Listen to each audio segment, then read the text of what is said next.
एक बार की बात है। एक छोटे से गांव में रामू नामक एक गरीब मजदूर अपने परिवार के साथ रहता था। उसकी पत्नी सीता और दो छोटे बच्चे थे। रामू हर दिन कठिनाई से काम करके अपनी मेहनत की कमाई से घर का खर्चा चलाता था। धनतेरस का दिन नजदीक आ रहा था, लेकिन रामू के पास सोने चांदी का सामान खरीदने के लिए पैसे नहीं थे।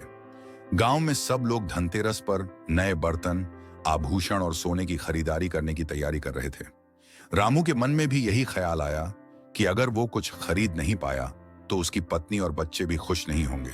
सीता ने अपने पति को समझाया, रामू, धनतेरस पर हमें कोई भी वस्तु खरीदने की आवश्यकता नहीं है।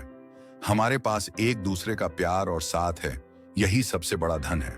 लेकिन रामू के दिल में बच्चों की आंखों में खुशी देखना चाहता था। एक रात जब रामू अपने बच्चों को सोते हुए देख रहा था तो उसकी आंखों में आंसू आ गए।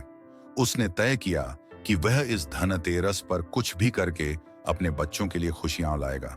उसने गांव के एक धनी व्यापारी से मदद मांगी, लेकिन व्यापारी ने उसे नजरअंदाज कर दिया। रामू निराश होकर घर लौट आया। फिर उसने एक विचार किया। उसने अपने गांव के सभी लोगों को इकट्ठा किया और कहा, आज धनतेरस है, लेकिन क्या हमें यह नहीं सोचना चाहिए कि असली धन क्या है? उसने गांव वालों को समझाया कि जो कुछ भी वे अपने पास रखते हैं उसकी अहमियत उस समय ही होती है जब वे एक दूसरे के साथ मिलकर खुशियां बांटते हैं। गांव वालों ने रामू की बात सुनी और उन्होंने तय किया कि वे इस धनतेरस पर एक दूसरे को उपहार देंगे। अगले दिन सभी लोग अपने घरों से छोटे छोटे उपहार जैसे मिठाइयां, फूल और हाथ से बनाए गए सामान लेकर आए। जब रामू ने देखा कि उसके बच्चे खुशी से हंस रहे हैं और पड़ोसी लोग एक दूसरे को उपहार देकर खुशियां बांट रहे हैं, तो उसकी आंखों में आंसू आ गए। लेकिन ये आंसू खुशी के थे। इस दिन ने गांव में एक नई परंपरा शुरू की, जहां लोग धनतेरस पर एक दूसरे के साथ प्रेम और भाईचारा बांटते थे। रामू ने सीता को गले लगाते हुए कहा, सच में धन की वास्तविकता तो हमारे संबंधों में है। इस कहानी से सबक मिला कि असली धन हमारे परिवार, दोस्तों और प्यार में है।